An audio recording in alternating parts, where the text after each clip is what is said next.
Hi guys! In this video, I'm going to show you the 4 ways to add people on Snapchat using your Android phone.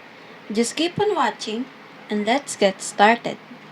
The first way is to open your Snapchat, then go to your profile and scroll down and click Add Friends.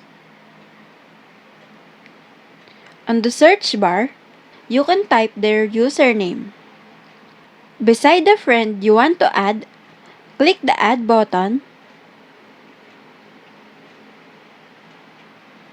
The second way is tap Add Friends. Here on Quick Add, these are the people who are your mutual friend on Facebook or your friends of friends, so maybe you also know them. Just add them.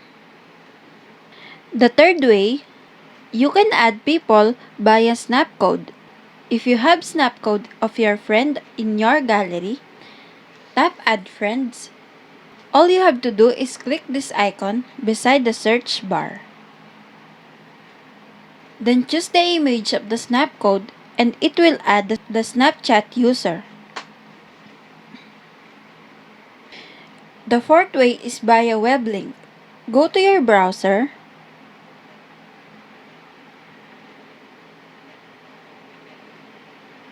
then type snapchat.com/add/the username.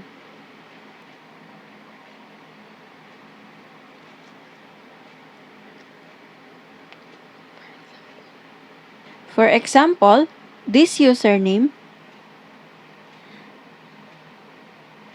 tap search, it will open the Snapchat and click add friend. And that's it. If this video helped you out, please consider leaving a like and let me know in the comments if you have any question. Have a good day!